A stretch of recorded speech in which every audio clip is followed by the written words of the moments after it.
Bonsoir à toutes et à tous, bienvenue sur Rêve d'amour. Ce soir, la pluie tombe doucement sur les vitres d'un vieux château et quelque part dans un couloir où les bougies tremblent comme de petites âmes fatiguées, une porte reste entr'ouverte sur un secret que personne n'a osé nommer depuis 20 ans, avant d'être conduite dans cette demeure de pierre et de silence. Clémence Ardel n'était qu'une couturière discrète, une femme que l'on croisait au marché sans vraiment retenir son visage, une femme qui vivait de ses mains, de patience et de peu de mots.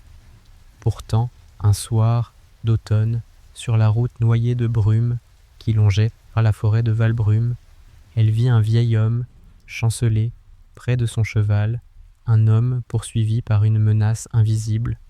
Elle ne connaissait ni son nom, ni son rang, ni les fautes que sa famille avait laissées derrière elle.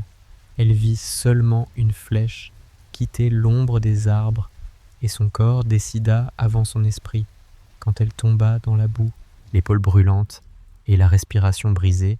Elle ignorait encore qu'elle venait de sauver Henri de Montvial, père du duc le plus redouté du pays.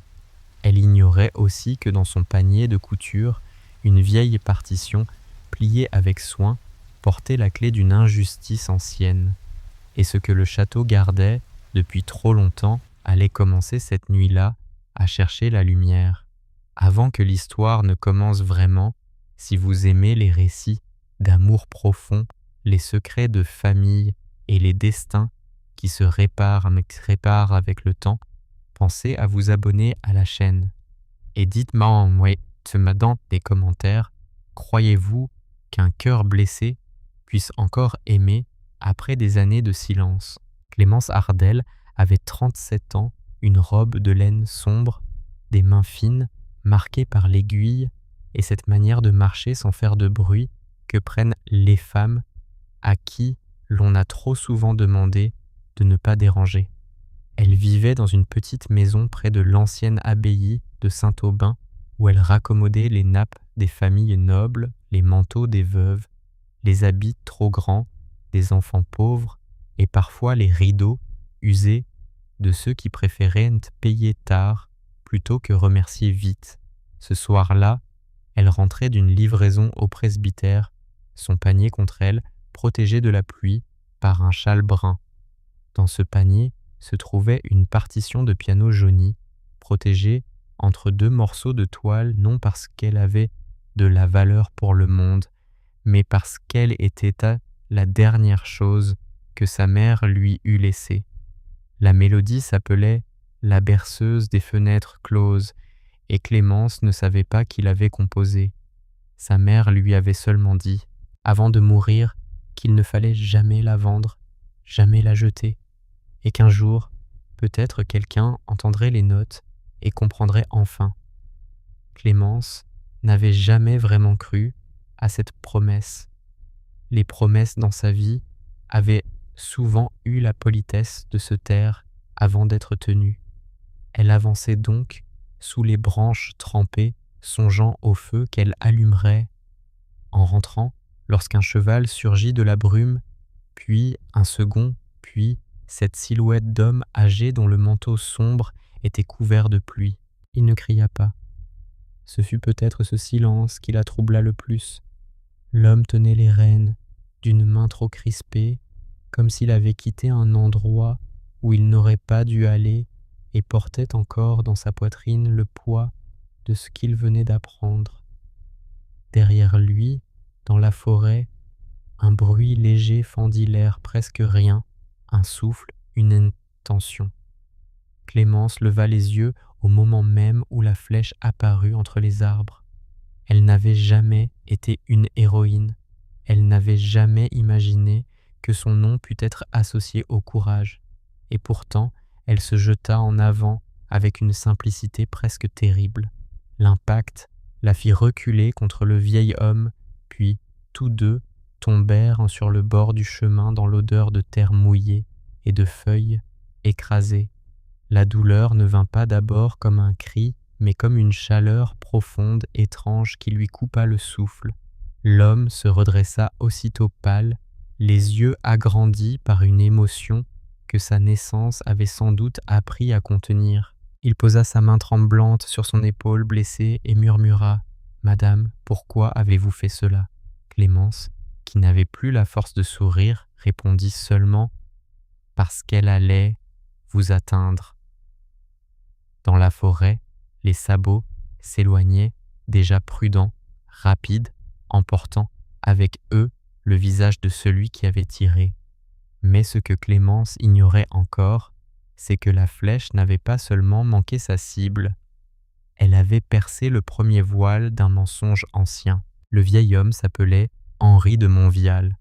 Il ne le dit pas tout de suite, comme si son nom ce soir-là lui semblait moins important que la femme étendue devant lui.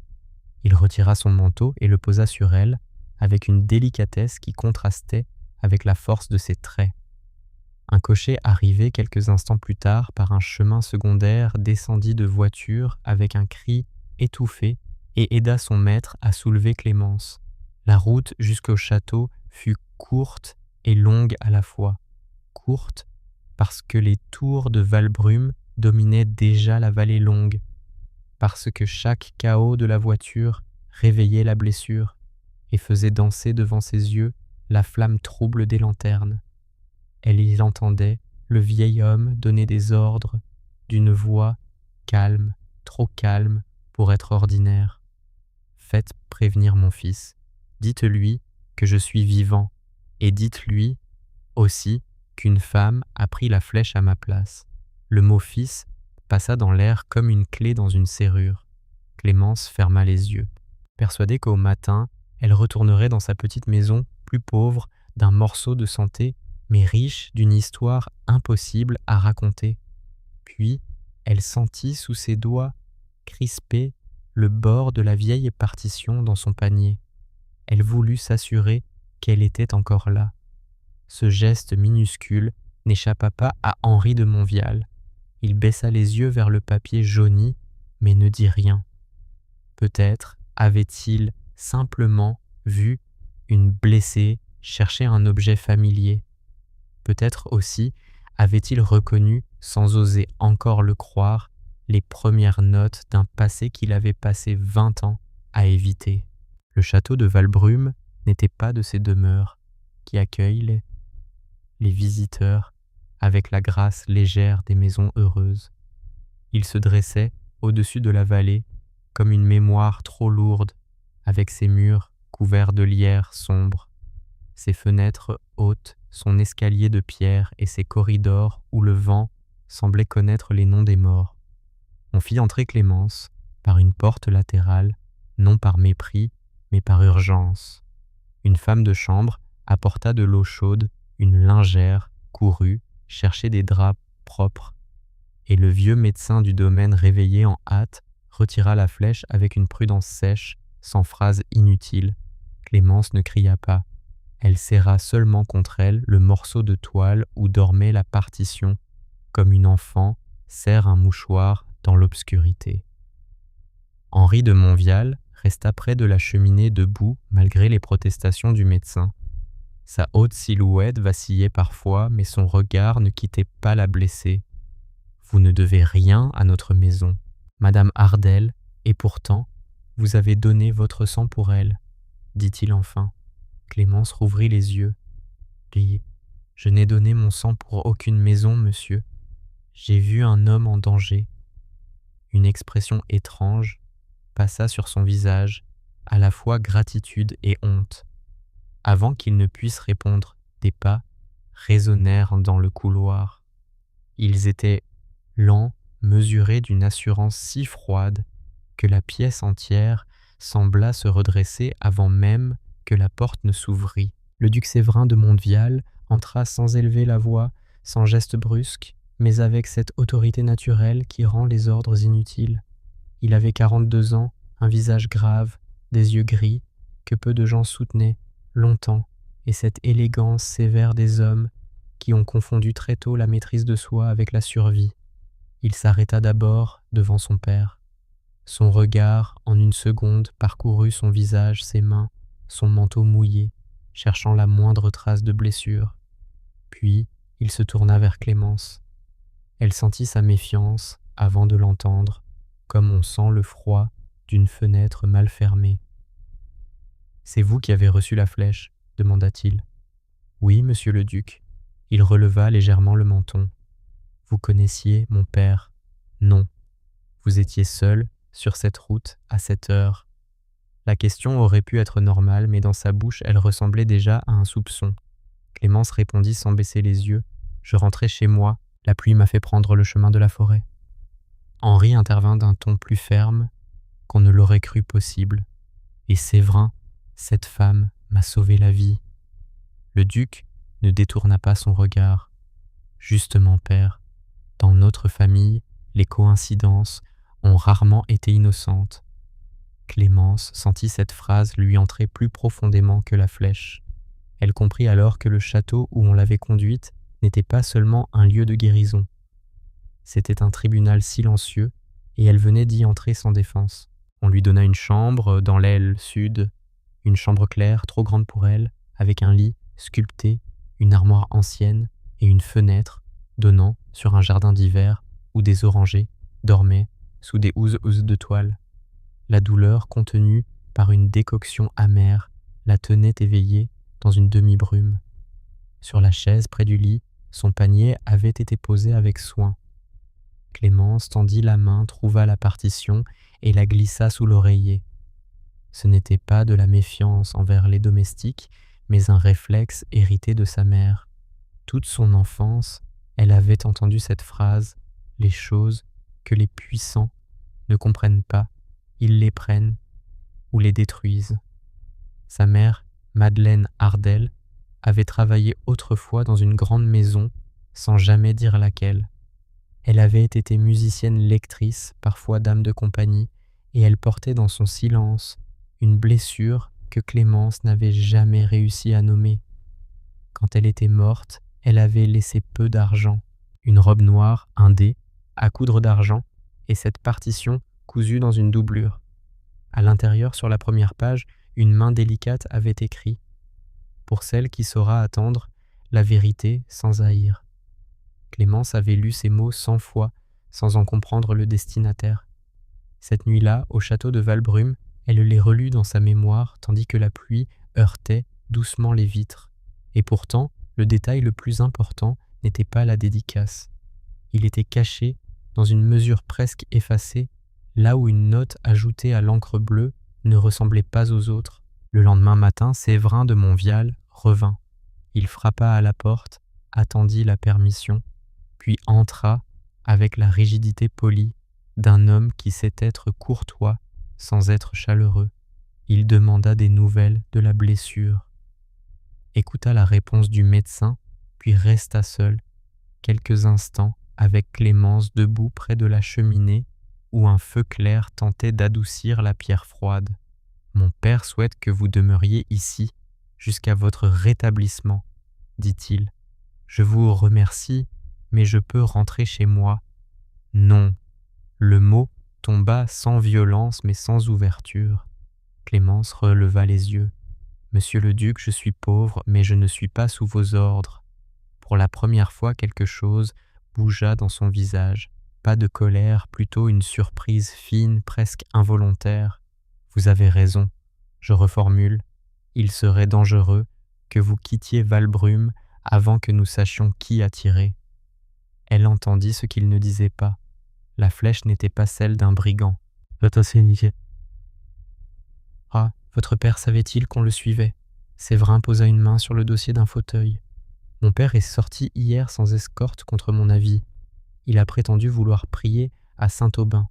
En réalité, il est allé voir l'ancienne abbaye. » Le nom fit battre le cœur de Clémence plus vite. Saint-Aubin, son village, son abbaye, l'endroit où sa mère avait été enterrée sous une croix simple. « Pourquoi ?»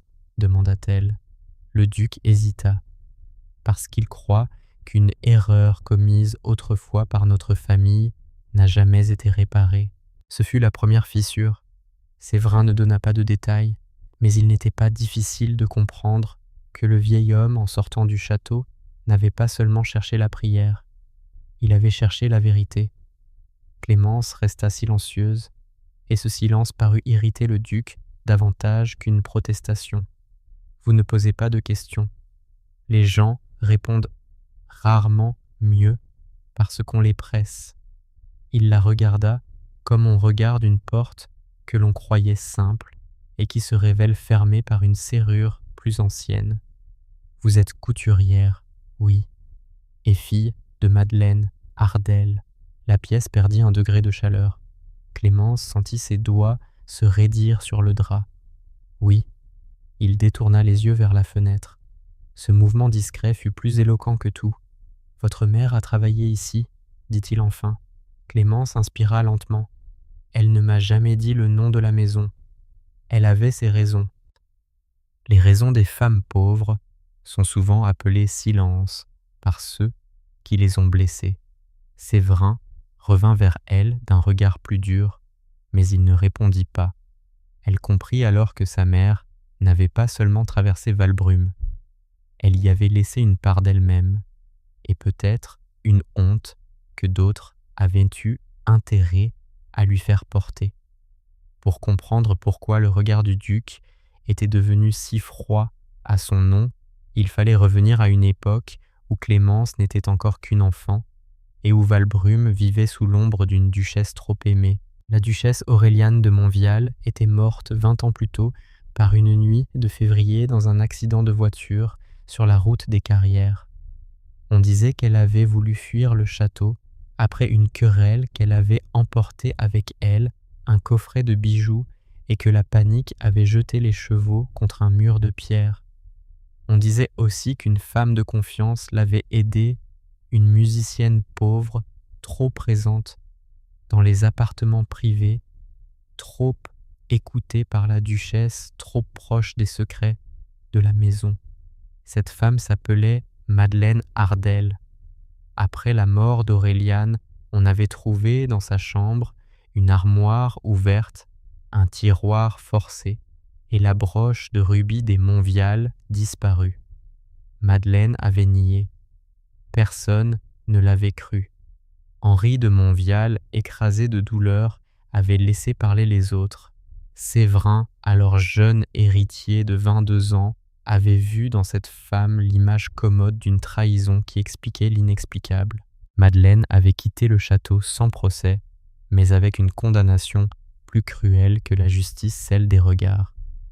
Quelques mois plus tard, elle vivait à Saint-Aubin avec sa fille, coussant pour survivre, jouant parfois quelques notes le soir sur un vieux piano désaccordé, puis s'arrêtant brusquement comme si la musique elle-même lui faisait mal.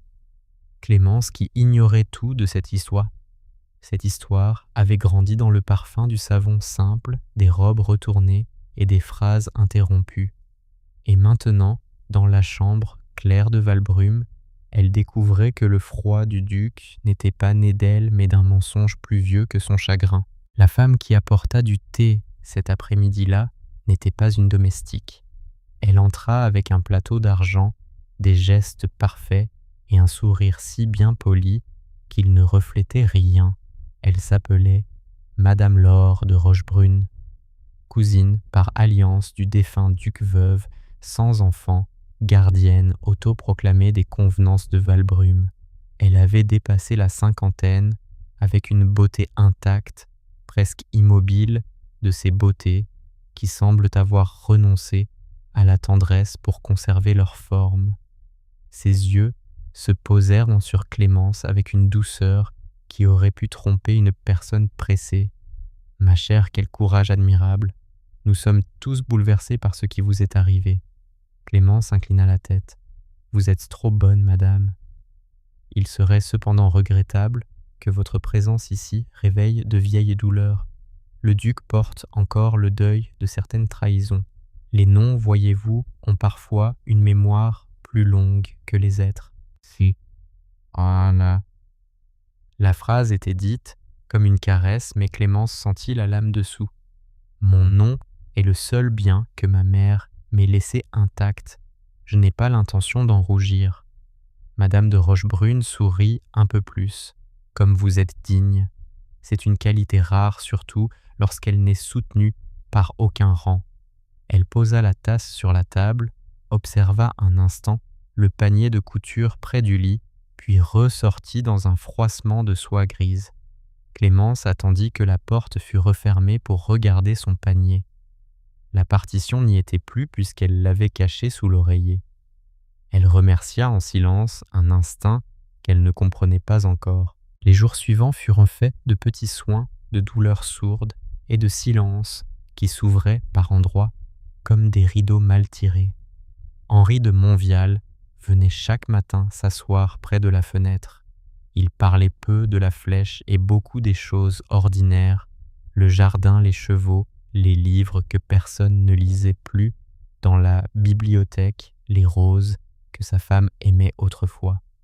Avec lui, Clémence sentait une tristesse ancienne, mais aussi un effort sincère pour ne pas l'imposer. Un matin, alors qu'elle réparait la manche déchirée de son manteau, il remarqua la façon dont elle tenait l'aiguille. « Madeleine cousait ainsi », murmura-t-il. Clémence leva les yeux. « Vous l'avez bien connue. » Il ferma un instant les paupières. Pas assez pour la défendre quand il l'aurait fallu. Cette phrase resta suspendue entre eux, plus lourde que tous les aveux. « Était-elle coupable ?» demanda Clémence d'une voix très basse. Henri rouvrit les yeux. Ils étaient humides, mais sa voix demeura ferme. « Je ne le crois plus. Et peut-être, au fond, ne l'ai-je jamais vraiment cru. J'étais seulement trop brisé pour contredire ceux qui me donnaient une explication. » Clémence posa son aiguille. Elle aurait voulu haïr cet homme, mais il avait devant elle la fragilité droite des gens qui ont mis trop longtemps à se mépriser eux-mêmes. « Pourquoi êtes-vous allé à l'abbaye ?» Il ne répondit pas tout de suite. « Parce qu'un vieux frère m'a écrit. Il disait qu'avant de mourir, votre mère avait laissé quelque chose à l'église et que ce quelque chose concernait Auréliane. Quand je suis arrivé, on m'a dit que l'objet avait disparu. En repartant, on m'a tiré dessus. » Ce qu'il découvrit ce matin-là changea pour toujours le regard que Clémence portait sur sa propre vie. Sa mère n'avait donc pas seulement fui la honte, elle avait tenté, jusqu'à son dernier souffle, de laisser une preuve quelque part. Le vieux frère était mort depuis peu, la sacristie avait été rangée, plusieurs coffrets déplacés, et personne ne savait ce que Madeleine avait confié à l'abbaye. Clémence pensa aussitôt à la partition, mais elle ne dit rien, non par manque de confiance envers Henri, mais parce qu'elle avait appris qu'une vérité révélée trop tôt peut être reprise par ceux qui savent de mieux parler. Le soir même, elle sortit la feuille jaunie de sous son oreiller et l'examina à la lumière d'une bougie. Les notes presque effacées par endroits dessinaient une mélodie douce et mélancolique. Sur la marge, l'encre bleue formait de petites corrections, mais certaines lettres semblaient trop nettes pour être musicales. Elle ne savait pas assez de musique pour comprendre, elle savait seulement coudre, écouter, attendre. Alors elle remarqua ce que d'autres n'auraient peut-être pas vu. Le fil qui tenait ensemble les deux pages n'était pas un fil de reliure, mais un point de couture minuscule, semblable à celui que sa mère lui avait enseigné pour cacher une reprise dans une doublure. Son cœur se mit à battre plus fort. Elle prit une aiguille, défit 3 points, puis s'arrêta. Dans le couloir, un pas venait de ralentir devant sa porte. Ce n'était pas Madame de Rochebrune, c'était le duc. Clémence remit la partition dans son drap, trop vite peut-être, car Séverin le vit. Il ne fit aucune remarque d'abord. Il entra seulement, posa sur la table un petit flacon que le médecin avait prescrit, puis demanda si la douleur diminuait. Sa politesse semblait plus fatiguée que froide. « Mon père vous parle beaucoup, dit-il. Il a besoin de parler à quelqu'un qui ne cherche pas à finir ses phrases à sa place. Vous me reprochez cela. Je ne vous connais pas assez pour vous reprocher quoi que ce soit, monsieur le duc. » Il resta silencieux, et dans ce silence, Clémence entendit ce qu'il n'avait pas l'habitude de recevoir une limite. Ses yeux se posèrent enfin sur le drap qui cachait la partition. Ah, qu'est-ce que c'est ? Elle aurait pu mentir. Elle choisit une vérité incomplète, un souvenir de ma mère. Le nom de Madeleine passa entre eux sans être prononcé. Puis-je le voir ? Non. Ah bon ? Il releva les yeux vers elle, surpris. Non, c'est un souvenir, pas une pièce à conviction. La phrase l'atteignit.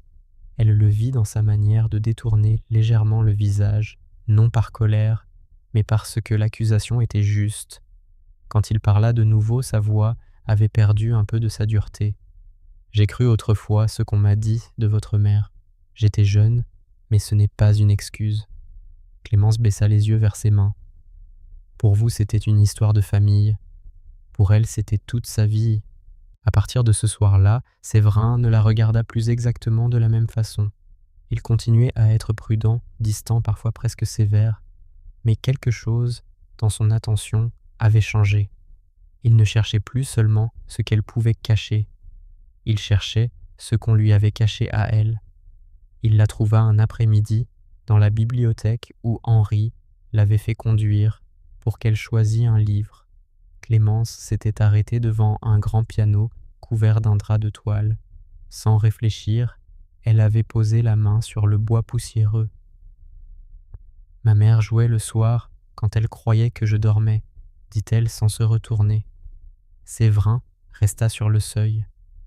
Ma mère aussi. Leur voix, dans la grande pièce, semblait marcher sur un sol fragile. Il s'approcha, retira le drap avec lenteur, et la poussière monta dans un rayon pâle. Aïe, elle composait parfois des mélodies courtes, jamais publiées. Après sa mort, Madame de Rochebrune a fait ranger toutes ses partitions. Elle disait que mon père souffrirait moins si la maison cessait de résonner d'elle. Clémence sentit son sang se glacer doucement. Et vous l'avez laissé faire. Il posa la main sur le piano fermé. Oui, je l'ai laissé faire. J'ai laissé beaucoup de choses se taire. Elle aurait pu lui répondre durement. Elle n'en eut pas besoin. Le silence entre eux le faisait déjà. Plus tard, lorsque la maison sembla dormir, Clémence retourna seule dans la bibliothèque avec une bougie.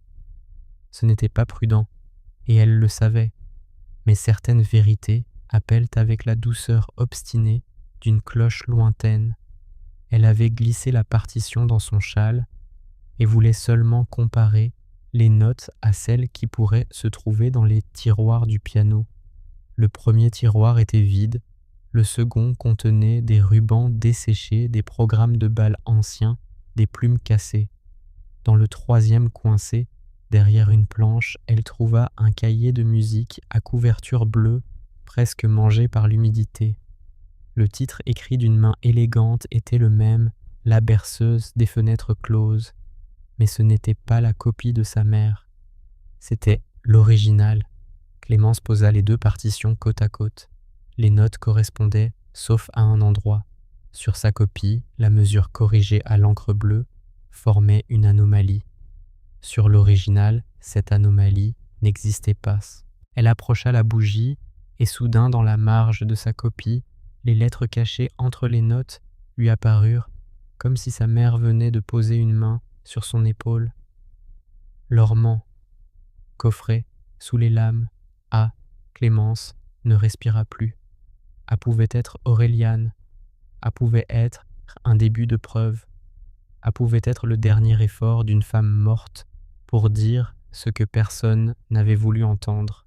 Mais la vérité, comme souvent, n'arrive jamais au moment où l'on se sent prêt à l'entendre. Peut-être, maman, vous n'auriez pas dû venir seule. La voix de Séverin derrière elle ne la fit pas crier. Elle était trop saisie pour avoir peur.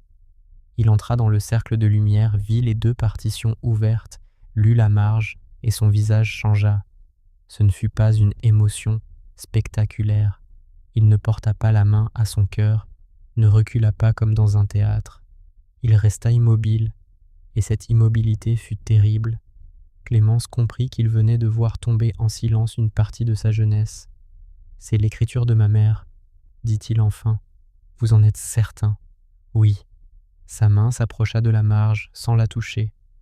Elle faisait ses A ainsi, avec cette boucle très basse. Je les ai vus sur ses lettres, sur les étiquettes de ses livres, sur une carte qu'elle m'avait laissée quand j'avais 10 ans. Il ferma les yeux un instant. L'or ment. Les mots furent à peine murmurés. Clémence sentit alors que la pièce autour d'eux, le piano, les rayonnages, les portraits couverts d'ombre, tout cela n'était plus un décor. C'était une assemblée silencieuse de souvenirs qui attendait, depuis 20 ans, que quelqu'un dise enfin la phrase juste. « Quelle lame » demanda-t-elle.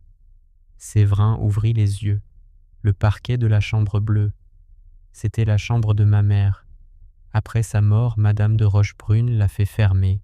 Elle disait que mon père ne supporterait pas qu'on y entre.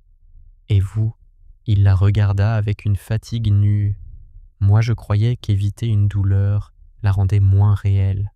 Ils ne se rendirent pas immédiatement à la chambre bleue. Séverin fit appeler son père, puis le notaire de la famille maître Aubry, qui logeait au village voisin depuis plusieurs jours pour une affaire de terre. Il ne prévint pas Madame de Rochebrune. Ce choix discret mais décisif fut le premier acte de réparation que Clémence lui vit accomplir. Henri de Montvial arriva enveloppé dans une robe de chambre sombre, le visage pâle mais l'esprit vif. Quand il vit la partition, il dut s'asseoir. Auréliane jouait cela le soir où elle m'a demandé si j'aurais le courage de la croire contre toute la maison, murmura-t-il. Je n'ai pas compris, ou je n'ai pas voulu comprendre. Maître Aubry, petit homme précis aux lunettes rondes, examina l'écriture et déclara qu'il reconnaissait lui aussi la main de la duchesse. Ils montèrent ensuite tous les quatre par le grand escalier de pierre. Le château semblait retenir son souffle. Devant la chambre bleue, Séverin s'arrêta une seconde, la clé à la main. Clémence vit ses doigts trembler, un tremblement presque invisible mais réel. Il n'avait pas peur d'une pièce. Il avait peur de l'homme qu'il avait été devant cette porte fermée, quand il ouvrit une odeur de poussière, de lavande ancienne et de temps immobile les enveloppa. La chambre de la duchesse Auréliane n'avait pas été touchée depuis 20 ans. Les rideaux bleus étaient passés, le lit recouvert d'une toile claire, le miroir piqué de taches sombres. Sur la coiffeuse, une brosse d'argent attendait une main qui ne reviendrait pas. Clémence avança lentement, non par curiosité mais par respect. Sous les fenêtres, le parquet portait des lames longues et étroites. Séverin s'agenouilla, chercha une irrégularité. Clémence, habituée au plancher pauvre et aux meubles réparés, remarqua avant lui une petite fente près du pied de la coiffeuse, là où la poussière dessinait une ligne plus nette. « Ici », dit-elle. Il la regarda une seconde, puis glissa la lame d'un couteau plat entre les planches. Le bois gémit doucement. Sous la lame, il y avait un vide. Et dans ce vide enveloppé dans un mouchoir brodé aux initiales d'Auréliane, se trouvait un petit coffret d'ivoire. Henri porta la main à sa bouche. Séverin ouvrit le coffret avec une lenteur presque douloureuse. La broche de rubis des Montvial y reposait intacte. À côté, pliée en 4, une lettre scellée d'un cachet brisé. Maître Aubry la déplia. La voix lui manqua en lisant la première ligne. La duchesse y écrivait que si elle mourait ou disparaissait, Madeleine Ardelle devait être protégée non accusée, car elle seule avait accepté de l'aider à dénoncer une falsification de compte et un projet de mariage imposé à Séverin par intérêt. Le nom de Laure de Rochebrune apparaissait 2 fois. Ce ne fut pas la colère qui envahit Clémence. Ce fut une fatigue immense, comme si le chagrin de sa mère, porté sans mots pendant des années, venait de s'asseoir enfin dans la pièce. Henri pleura sans bruit. Séverin ne pleura pas. Il prit la lettre, la lut une fois, puis une seconde, et chaque mot semblait lui retirer un peu de sang du visage. Elle l'a caché ici parce qu'elle savait que personne ne fouillerait sa chambre si Laure la faisait fermer, dit maître Aubry, et Madeleine a dû emporter une copie musicale pour laisser un signe au cas où le coffret serait trouvé trop tard. Clémence regarda la broche, puis la lettre, puis le duc. Ma mère est morte en croyant peut-être que personne ne saurait jamais. Séverin leva les yeux vers elle.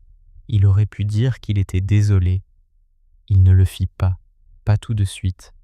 Il s'approcha seulement, posa la lettre sur la coiffeuse et s'inclina devant elle profondément, non comme un duc devant une couturière, mais comme un homme devant la fille d'une femme qu'il avait condamnée sans procès. « Je n'ai pas le droit de vous demander pardon ce soir, dit-il.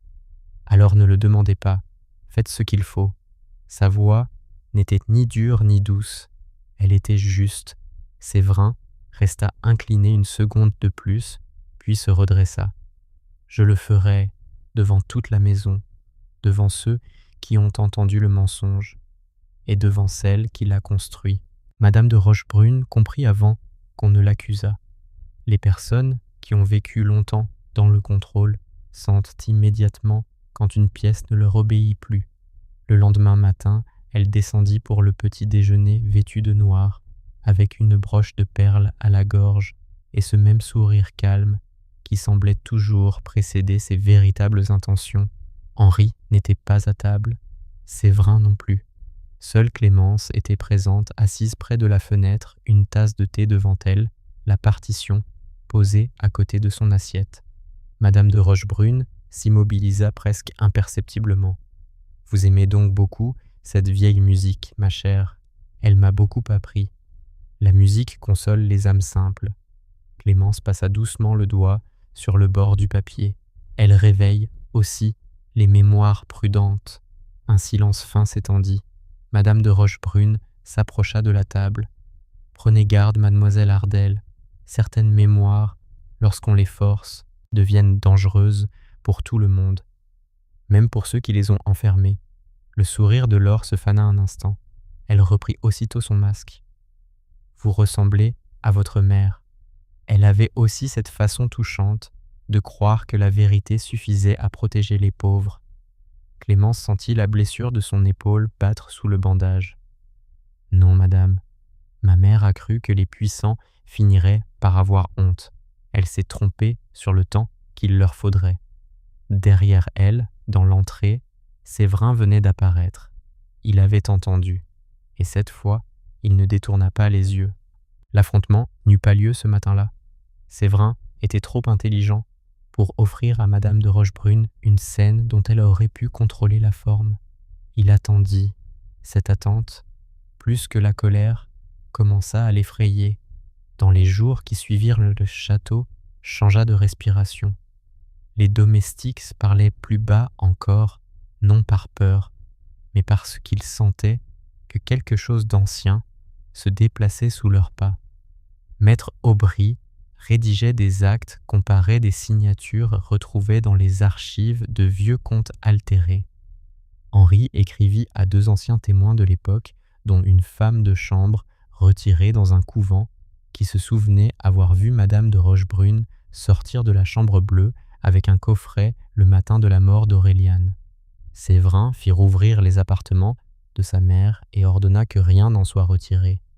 Il fit aussi venir au château l'abbé de Saint-Aubin, afin que le nom de Madeleine Ardelle soit consulté dans les registres de la paroisse et que sa sépulture reçoive enfin l'inscription qu'on lui avait refusée musicienne de la duchesse Auréliane morte innocente. Clémence apprit cela par hasard d'une lingère émue et non de la bouche du duc. Ce détail compta plus qu'une déclaration. Il n'avait pas cherché à être remercié. Il avait commencé à réparer là où personne ne le regardait. Et c'est ici que le destin doucement commence parfois à réparer ce que l'orgueil avait brisé. Pourtant, Madame de Rochebrune n'avait pas survécu 20 ans dans une maison noble en se laissant enfermer par une preuve. Elle choisit l'arme qui lui avait toujours le mieux réussi la réputation. Le 3e jour, une rumeur sortit du château avant midi et revint avant le soir sous une forme plus venimeuse. On disait que Clémence Ardelle avait apporté elle-même la vieille partition qu'elle avait inventée, une écriture qu'elle avait séduit la pitié d'un vieil homme affaibli qu'elle cherchait de l'argent en échange du silence. Dans le village, 2 clientes annulèrent dans des commandes. Au presbytère, une femme qui l'embrassait d'ordinaire détourna le regard. Clémence ne dit rien. Elle connaissait ce goût-là, le goût métallique de l'injustice, quand elle se glisse dans les bouches polies. Mais le soir, dans le jardin d'hiver, Séverin la trouva assise près des orangers, le châle serré autour d'elle. « J'ai fait arrêter la propagation de la rumeur, dit-il. » Elle regardait la buée sur la vitre. « On n'arrête pas une rumeur, monsieur le duc. On lui coupe une tête, il lui en pousse 3 autres au marché. Alors, je parlerai publiquement. Pour dire quoi? Que vous avez découvert que ma mère n'était pas coupable, les gens écouteront parce que vous êtes duc, pas parce que c'est vrai. » Il resta debout, frappé par la justesse de la douleur. « Que voulez-vous que je fasse ?» Elle se tourna vers lui. « Ne parlez pas à ma place. Donnez-moi seulement un lieu où la vérité ne sera pas interrompue. » Le lieu fut trouvé par Henri. Chaque année, Valbrume organisait une soirée musicale en mémoire de la duchesse Auréliane, bien que depuis 20 ans, personne n'y jouât plus ses œuvres. On invitait des familles nobles, quelques notables, le curé, le notaire, des voisins utiles, et Madame de Rochebrune y apparaissait toujours comme la gardienne élégante d'un deuil parfaitement entretenu. Cette année-là, elle demanda à annuler, prétextant la fatigue d'Henri et les désordres récents. Séverin répondit que pour la première fois depuis longtemps, la soirée aurait vraiment lieu. Le grand salon fut ouvert. On dépoussiéra les lustres, on alluma des dizaines de bougies, on accorda le piano. Les portraits des Montvial semblaient observer les préparatifs avec leur gravité héréditaire. Clémence passa l'après-midi dans sa chambre, non à se rendre belle, mais à se rendre ferme. Elle choisit une robe de laine bleu sombre, simple, sans bijoux. Sur ses genoux, la partition attendait. La blessure de son épaule la faisait encore souffrir, mais elle y voyait désormais autre chose qu'une douleur, le prix involontaire du passage entre sa vie cachée et sa parole retrouvée. Au crépuscule, Séverin frappa. Lorsqu'elle ouvrit, il resta un instant silencieux. « Vous n'êtes pas obligé de le faire. Je sais. Si vous décidez de partir maintenant, je vous ferai accompagner. Et je dirai moi-même la vérité. » Clémence observa son visage. Pour la première fois, il lui offrait non une protection, mais une liberté. « Non, répondit-elle. Ma mère a été accusée en public. Son innocence ne doit pas être murmurée dans un bureau. » Le grand salon de Valbrume était plein lorsque Clémence entra. Les conversations diminuèrent non par respect, mais par cette curiosité sociale qui précède souvent le jugement. Madame de Rochebrune se tenait près du piano souveraine, dans une robe de velours noir, un sourire pâle aux lèvres.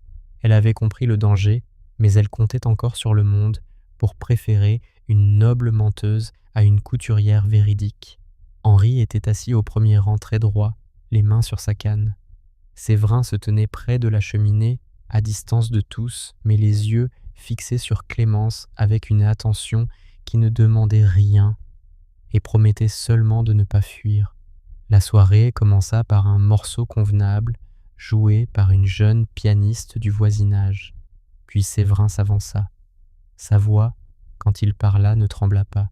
« Ce soir, nous entendrons une œuvre que ma mère, la duchesse Auréliane, avait composée et que notre maison a laissé disparaître.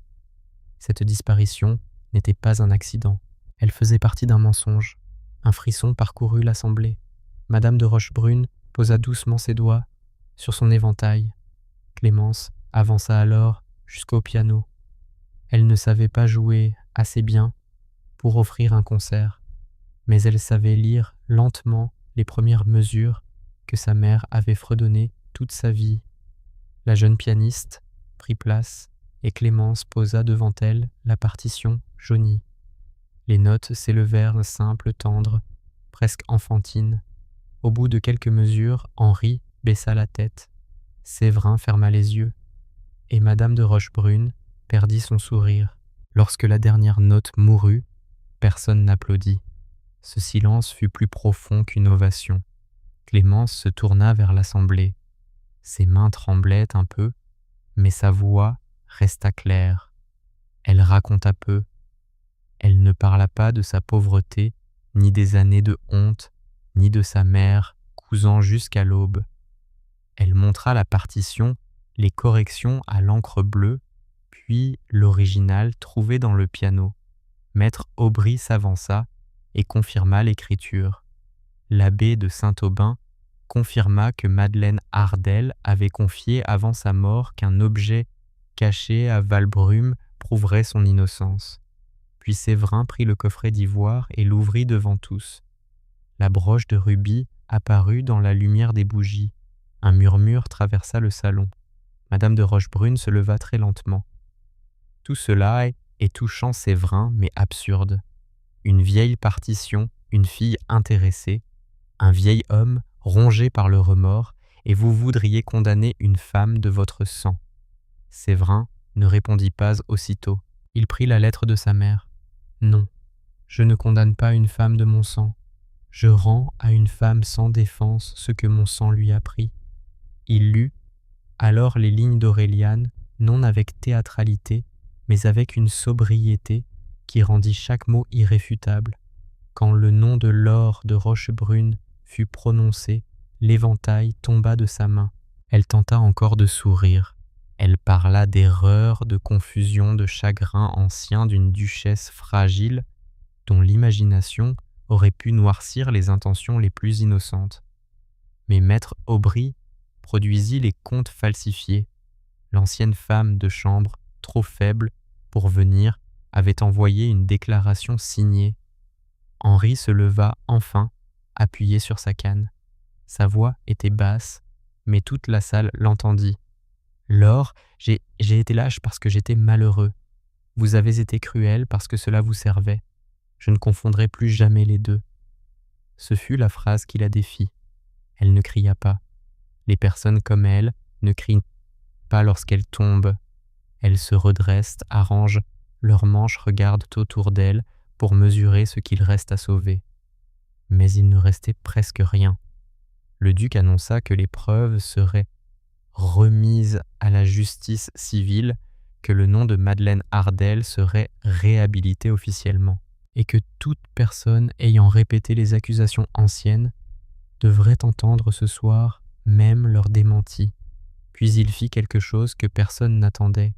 Il descendit les 3 marches de l'estrade, vint jusqu'à Clémence, et devant les nobles, les domestiques, les notables, les curieux et les prudents, il s'inclina. « Mademoiselle Ardel, au nom de la maison de Montvial, je reconnais l'innocence de votre mère et l'injustice que nous avons laissé vivre. » Clémence sentit les larmes lui monter aux yeux, mais elle ne les laissa pas tomber tout de suite. Elle avait attendu trop longtemps pour pleurer devant ceux qui découvraient seulement la vérité. Après la soirée, il n'y eut pas de triomphe. Les vrais retours d'honneur sont souvent silencieux parce que rien ne rend vraiment les années perdues. Madame de Rochebrune quitta Valbrume 2 jours plus tard, non dans le fracas, mais dans une voiture fermée, avec 2 malles et un visage immobile derrière la vitre. Les procédures suivirent leur cours. Les comptes furent entrepris, les signatures comparées, les biens indûment contrôlés par l'or restitué à la maison et à certaines œuvres que la duchesse Aureliane avait voulu soutenir. Pour Madeleine Ardel, on organisa une messe simple à Saint-Aubin. Clémence y assista au premier rang, vêtue de la même robe bleue, la partition sur les genoux. Henri était là, Séverin aussi, sans un signe, sans faste, debout au fond de l'église, comme un homme qui sait que certaines places ne se prennent pas, elles se méritent, lentement. Après la cérémonie, une nouvelle pierre fut posée sur la tombe de Madeleine. On y grava son nom entier, et sous son nom, ces mots fidèles à la vérité. Clémence posa la main sur la pierre froide. Elle pensa que sa mère n'avait pas été ramenée à la vie, mais qu'on avait enfin retiré de sa mémoire le manteau sale que d'autres avaient jeté sur elle. Ce soir-là, elle rentra dans sa petite maison de Saint-Aubin. Elle alluma son propre feu, elle posa la partition sur la table, et pour la première fois depuis des années, Le silence de la pièce ne lui sembla plus être une punition. Séverin vint la voir 3 semaines plus tard. Il n'arriva pas avec une suite, ni avec une voiture trop brillante, ni avec l'assurance d'un homme habitué à être reçu. Il vint à cheval, sous un ciel clair d'hiver, et resta quelques instants devant la petite barrière, comme s'il demandait à la maison elle-même la permission d'approcher. Clémence le vit par la fenêtre et ne se hâta pas. Ce n'était pas par orgueil, c'était parce qu'elle voulait sentir pleinement qu'elle avait désormais le droit de choisir le rythme de cette rencontre. Lorsqu'elle ouvrit, il retira son chapeau. « Je ne viens pas vous ramener à Valbrume, dit-il avant toute autre chose. Elle le regarda avec une attention calme. « Pourquoi venez-vous alors ? Vous apportez ceci. » Il tendit un dossier relié de rubans bleus. À l'intérieur se trouvait l'acte officiel de réhabilitation de Madeleine Ardel, une copie de la lettre d'Aureliane, et un document établissant que la maison de Montvial verserait chaque année une somme à l'école de Saint-Aubin au nom de Madeleine pour que les filles pauvres puissent apprendre la musique et l'écriture. Clémence lut lentement. Ses doigts s'arrêtèrent sur le nom de sa mère. « Vous auriez pu me l'envoyer. »« Oui. »« Pourquoi ne l'avez-vous pas fait ?» Il baissa les yeux, puis les releva. « Parce que je devais vous dire moi-même que ce geste ne rachète rien. Il commence seulement quelque chose qui aurait dû commencer il y a 20 ans. » Elle le fit entrer. La pièce était modeste, mais chaude, avec une table de bois, 2 chaises, des rideaux propres, un bouquet de branches sèches dans un pot de grès. Séverin s'assit comme un homme peu habitué à prendre peu de place, mais décidé à apprendre. Clémence prépara du thé. Pendant quelques minutes, ils parlèrent en de choses simples. La santé d'Henri, la neige, annonçaient les travaux à l'école, la jeune pianiste qui avait demandé à recopier la berceuse des fenêtres closes. Puis le silence revint, non plus comme un mur, mais comme un banc où l'on peut s'asseoir à deux. « Je vous ai mal jugé dès la première heure, » dit Séverin. « Oui. » Il accepta le mot sans défense. « Et avant vous, j'ai mal jugé votre mère.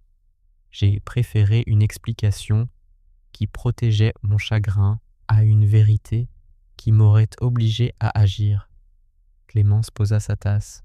« J'ai longtemps cru que les personnes puissantes souffraient moins parce qu'elles avaient plus de portes derrière lesquelles cacher leur douleur. » Il eut un sourire triste. Elles peuvent surtout cacher plus longtemps leur lâcheté. Elle le regarda alors vraiment. L'homme devant elle n'était plus seulement le duc froid qui l'avait interrogé près d'un lit de malade. Il était un homme qui avait ouvert la chambre de sa mère, lu une lettre terrible et choisi de ne plus se protéger du mal qu'il avait laissé faire. Cela ne suffisait pas à tout effacer, mais cela suffisait à rendre possible une conversation que ni sa mère ni la duchesse n'avaient eu le temps d'entendre. Les semaines passèrent. Clémence ne retourna pas vivre à Valbrume. Séverin ne le demanda pas. Ce fut peut-être la preuve la plus délicate de son changement. Il vint parfois à Saint-Aubin pour parler à l'abbé des travaux de l'école ou à la jeune maîtresse de musique engagée, grâce au fonds Madeleine Ardel. D'autres fois, Henri l'accompagnait et s'asseyait dans la petite maison de Clémence comme un vieil ami qui ne craint plus la simplicité. Il apportait des livres, des nouvelles du jardin des confitures préparées par la cuisinière du château et recevait en échange des conseils francs sur sa santé qu'il faisait semblant de trouver sévères. Clémence reprit ses ouvrages, mais quelque chose avait changé dans la manière dont les clientes entraient chez elle. Certaines étaient honteuses, d'autres trop aimables, quelques-unes sincèrement émues. Elle n'accueillit ni les excuses faciles, ni les flatteries tardives avec chaleur excessive. Elle resta polie. Elle avait appris que le pardon ne se donne pas pour soulager celui qui le demande. Mais lorsque le cœur de celui qui a souffert peut le porter sans se trahir. Quant à Séverin, il écrivait parfois. Ses lettres étaient courtes, précises, mais de moins en moins froides. Il lui demandait si elle avait assez de bois, si la blessure de son épaule tirait encore par temps humide, si elle accepterait de venir entendre les élèves jouer la berceuse au printemps. Il ne parlait jamais d'amour. Et pourtant, entre les lignes, il apprenait la patience. Au début du printemps, les premières violettes apparurent le long du mur de l'abbaye. L'école de Saint-Aubin fut inaugurée un matin clair dans une salle blanchie à la chaux où un piano droit, acheté d'occasion, mais accordé avec soin, attendait contre le mur. Les fillettes portaient des rubans simples dans les cheveux. Les garçons se tenaient raides dans leurs vestes propres et toute la paroisse semblait respirer une fierté tranquille. Clémence avait été invitée à couper le ruban. Elle avait voulu refuser, puis l'abbé lui avait dit doucement « Ce n'est pas pour vous mettre en avant, c'est pour que les enfants sachent qu'un nom blessé peut redevenir un nom qui ouvre des portes. » Elle accepta. Séverin se tenait au fond de la salle encore une fois, laissant la lumière à d'autres. Henri, assis près du piano, essuyait discrètement ses lunettes. Quand la jeune maîtresse posa les doigts sur les touches et que les premières notes de la berceuse des fenêtres closes s'élevèrent, Clémence sentit une paix étrange lui traverser la poitrine. Ce n'était pas une paix parfaite. Il y avait encore des absences, des années perdues, des phrases que sa mère n'entendrait jamais. Mais il y avait aussi des enfants qui apprenaient une musique autrefois cachée sous la peur, et cela ressemblait à une réponse. Après la cérémonie, Séverin l'accompagna dans le jardin de l'abbaye. Les pierres étaient tièdes de soleil. Il marcha près d'elle sans chercher à prendre son bras. « Mon père souhaite que vous veniez dîner à Valbrume dimanche, dit-il. Clémence sourit légèrement. « Votre père le souhaite. » Séverin regarda les violettes au pied du mur. « Oui, et moi aussi. Mais je ne veux plus cacher mes souhaits derrière les siens. » Elle resta silencieuse. Le vent remua doucement son châle. « Une Clémence, dit-il, et c'était la première fois qu'il prononçait son prénom sans urgence, sans blessure, sans témoin. Je ne vous demanderai pas de venir vivre dans une maison qui a fait tant de mal à votre famille. Je ne vous demanderai pas de transformer ma reconnaissance en tendresse, ni mon regret en droit. Je veux seulement que vous sachiez ceci. Lorsque je pense à l'avenir de Valbrume, je ne le vois plus fermé, je le vois avec des fenêtres ouvertes, de la musique. Mon père qui rit trop fort, des enfants dans la bibliothèque, et vous libre d'y entrer ou d'en sortir sans jamais devoir justifier votre place. » Clémence sentit ses yeux se mouiller. Ce n'étaient pas les mots d'un homme qui voulait posséder, c'étaient les mots d'un homme qui avait compris que l'amour, lorsqu'il arrive après l'orgueil, doit d'abord apprendre à faire de la place. « Il est trop tôt pour vous répondre, dit-elle. Je sais. Et je ne veux pas être sauvée par vous. Je sais aussi. » Elle tourna enfin vers lui un regard doux mais ferme. « Alors peut-être dimanche, je viendrai dîner, pas pour revenir à Valbrume, seulement pour voir si l'on peut y respirer autrement. » Séverin inclina la tête. Dans ses yeux gris, quelque chose s'éclaira non comme une victoire, mais comme une espérance qu'il n'osait pas serrer trop fort. Le dimanche suivant, Clémence franchit les grilles de Valbrume sans voiture, brillante, sans robe neuve, sans autre bijou que le dé à coudre d'argent de sa mère accroché à une fine chaîne sous son col. Le château n'avait pas changé de pierre, mais il avait changé de voix. Les fenêtres de la bibliothèque étaient ouvertes. Dans le grand salon, le piano n'était plus couvert. Sur un guéridon, près du portrait d'Auréliane, on avait placé une copie encadrée de la première page de la berceuse avec cette dédicace pour celle qui saura attendre la vérité sans haïr. Henri l'attendait au pied de l'escalier avec une émotion mal dissimulée.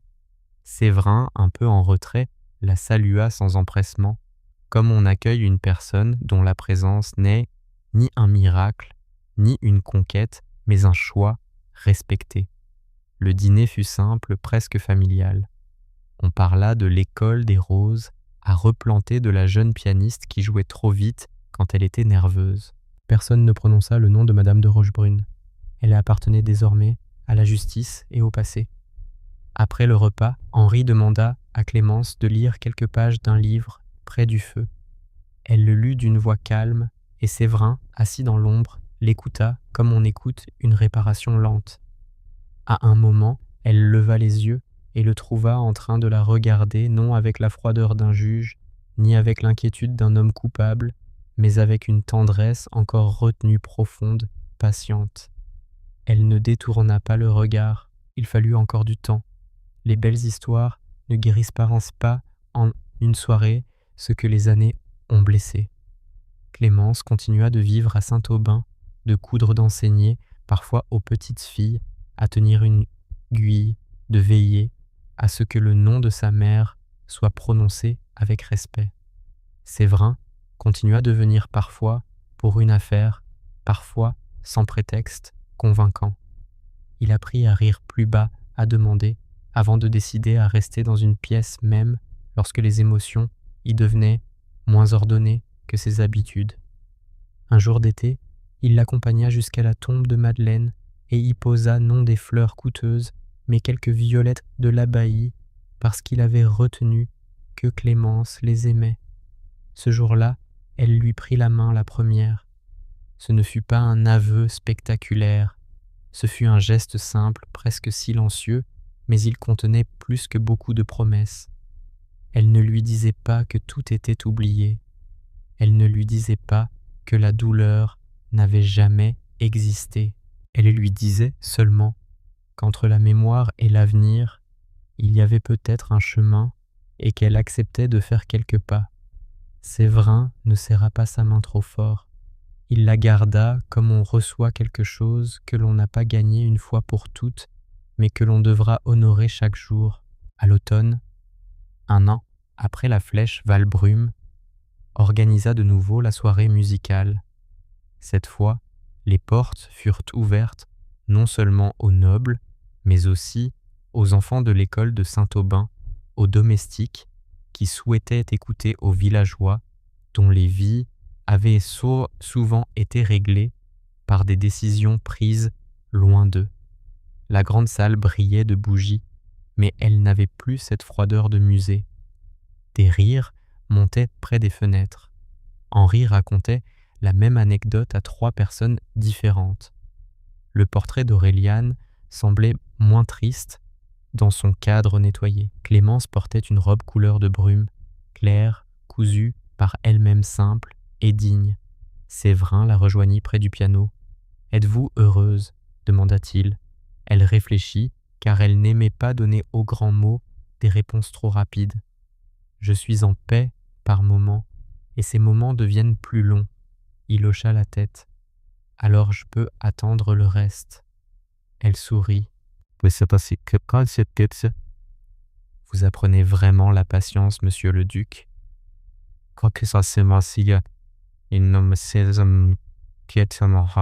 J'ai jamais eu un bon professeur. La musique commença. La berceuse s'éleva encore une fois, mais elle n'était plus le murmure d'une preuve cachée. Elle était devenue une maison ouverte, une mémoire rendue, un fil réparé entre les vivants et les morts. Clémence sentit Séverin près d'elle, sans pression, sans exigence. Et lorsqu'il lui demanda plus tard si elle accepterait un jour de faire de Valbrume non une prison de souvenirs, mais un lieu où il pourrait en créer de nouveaux, elle ne répondit pas tout de suite. Elle regarda les bougies, les enfants, Henri, le piano, puis la fenêtre, où la nuit d'automne posait son front contre le verre. « Un jour, dit-elle doucement, peut-être plus proche que vous ne le pensez. » Et c'est ainsi que la femme qui avait pris une flèche pour un inconnu ne devint pas simplement l'héroïne d'une maison noble. Elle devint la gardienne d'une vérité, la fille rendue à l'honneur de sa mère, et la femme qui apprit à un duc que la réparation ne se commande pas, qu'elle se reçoit avec humilité. La flèche avait laissé une cicatrice pâle sur son épaule. Par temps de pluie, elle la sentait encore tirée comme un rappel discret de cette route de forêt où sa vie avait basculé. Mais elle ne la haïssait pas. Certaines blessures, lorsqu'elles sont entourées de vérité, cessent d'être seulement des traces de douleur. Elles deviennent des portes. Clémence ouvrit cette porte lentement, à son rythme, sans jamais perdre la dignité qui l'avait sauvée bien avant que quelqu'un ne la voie. Séverin, lui, ne chercha plus à forcer le destin. Il marcha à côté d'elle, et dans le vieux château de Valbrume, les soirs de pluie, il arrivait qu'une mélodie de piano traverse les couloirs, douce comme une main posée sur un cœur fatigué. Ceux qui l'entendaient disaient que c'était la berceuse de la duchesse Auréliane. Henri répondait parfois avec un sourire Non, c'est la chanson de deux femmes que notre maison a enfin appris à écouter. » Et Clémence, lorsqu'elle entendait ces mots, baissait les yeux avec une émotion tranquille car elle savait que l'amour véritable n'efface pas le passé. Il lui donne une place, puis il ouvre doucement une fenêtre vers demain. Si cette histoire a touché votre cœur, dites-moi dans les commentaires quel moment vous a le plus ému. Et si vous aimez les récits d'amour profond, les secrets de famille et les fins qui réparent dans le cœur, abonnez-vous à Rêve d'amour pour ne pas manquer la prochaine histoire. Merci d'avoir écouté cette histoire sur Rêve d'amour. Prenez soin de votre cœur et à très bientôt.